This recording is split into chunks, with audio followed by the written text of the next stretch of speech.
what hasn't been considered yet is what are the real costs to volatility, variability, unpredictability. You know, for many, we're testing out a hypothesis right now in the United States that chaos and unpredictability are good. These are weapons to be used. Yeah. And what they are it's just unpredictability. You get to surprise somebody. But if you just surprise people and you behave in these ways over and over and over again, that gets factored in. And what we haven't done is connect it with what's the cost for all of this. You're bringing up Turkey is a really good example of there are real long-term societal costs that will get paid. There will be a bill that comes due for being untrustworthy. Yeah, exactly. And again, it's hardwired in many of us. In terms of our assumptions. So my first job was as a teacher at a university in the States. And I contrast that and the ease at which I had of fitting into American society with the fact that in Europe now, with a whole range of European students and researchers being either refused entry or being kicked out of the States, to me that's inconceivable. Absolutely inconceivable. Yeah. And the contrast is with globalization. So globalization is a world of lower friction, much lower friction in labor markets, in supply chains. And what we're seeing now is that these frictions are beginning to be introduced again. Yeah. And certainly in the global labor market, people can vote against those frictions. They could say, well, you know, okay, I'm not going to go and study in Boston. I'll go and study in Lausanne in Switzerland, or in Bocconi in Milan, or I come here to Paris where you have some of the best scientists in the world. Mm-hmm. Well, we recently had a conversation with Professor Sarah Harper, who is going to be preceding us and kicking us off at Opticon here in a couple months.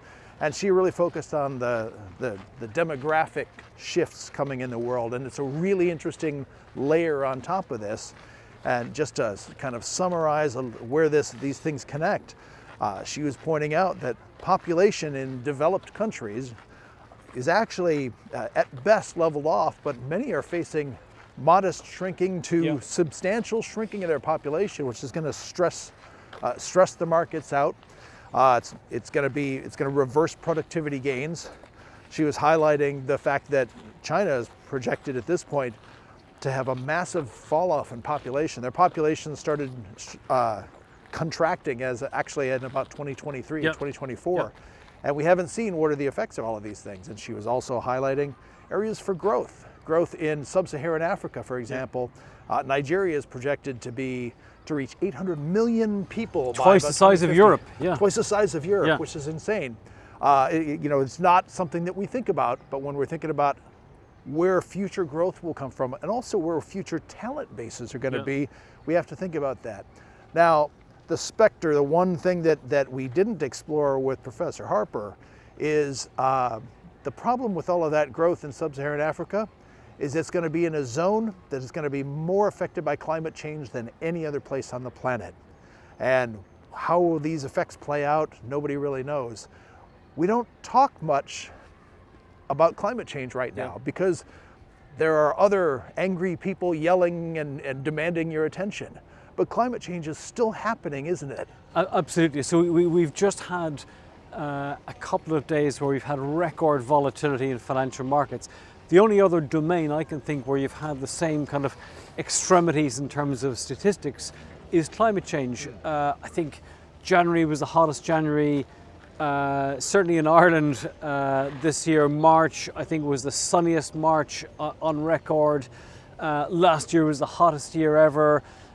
We've sadly almost given up hope across humanity that we're ever going to contain climate damage. We're well now into terrain of getting above 1.5% in terms of climate heating. So it is a big worry. What actually, just to put this in context on, is if I get my kind of graphing tool out and I look at globalization, effectively globalization started to stall as climate damage continues. So globalization is in its own way has created climate damage. And then if you look at the world excess temperature, that goes up in a line in tandem with indebtedness. And you graph the two of them on a chart, and mysteriously they're both going up at the same time. That tells lots of different stories about industrialization, the kind of models of growth that we've had. So these are two of the really big challenges as we head into the future. Yeah. And in a way, we think we can control technology, we can sort of marshal labor markets, but climate damage and climate side effects are brutal. They're very, very hard to control, as we've seen with flooding in Spain, sadly as well in Latin America. Right. I go to the Middle East a lot in business. I was last there in November and December. I was glad I was there then because temperatures were less extreme. But I've been in places like Saudi Arabia in the summer, and you basically have to get everywhere in an air-conditioned car, and then jump out and try and make it to an air-conditioned office, because temperatures there can get into the 50s, and I'm talking about Celsius. That's right. Well, we need to be able to use that same metrics for places like Arizona and New Mexico in the United States, because it gets hot enough that it is virtually unlivable at times. Yeah.